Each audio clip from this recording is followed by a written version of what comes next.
অংশীদার হবে। আপনারা অংশীদার হলে আমরা এই দেশের ইসলামের ক্ষেত্রে, ইসলাম প্রচারের ক্ষেত্রে, প্রসারের ক্ষেত্রে, আল্লাহর জমিনে আল্লাহ দ্বীন প্রতিষ্ঠার ক্ষেত্রে এই ওলামা সম্মেলন গুরুত্বপূর্ণ ভূমিকা পালন করবে ইনশাআল্লাহ।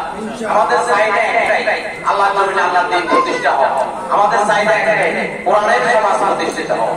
এমন একটা সমাজ আমরা চাই যে সমাজ সকল কিছু নীতিতে পালন করার সুযোগ পাবে, এমন একটা সমাজ আমরা চাই। যে সমাজ প্রতিষ্ঠিত করেছিলেন আল্লাহ রাসূল সাল্লাল্লাহু আলাইহি ওয়াসাল্লাম মদিনায় আসেন, এমন একটা এই সমাজ প্রতিষ্ঠা করার জন্য আমরা সকলকে নিয়ে এই আয়োজন করেছি এবং আমরা সকলের সম্মিলিত প্রচেষ্টা এই সম্মেলন বাস্তবায়ন করে আগামী দিনে এই দেশের ইসলাম প্রচার প্রসারের ক্ষেত্রে গুরুত্বপূর্ণ ভূমিকা রাখতে পারবো, এই আশাবাদ ব্যক্ত করে আপনাদের সকলকে ধন্যবাদ জানাই। আমাকে এখানে কথা বলার সুযোগ দেওয়ার জন্য কর্তৃপক্ষকে আন্তরিক ধন্যবাদ জানিয়ে কথা শেষ করছি। আসসালামু আলাইকুম ওয়া রাহমাতুল্লাহি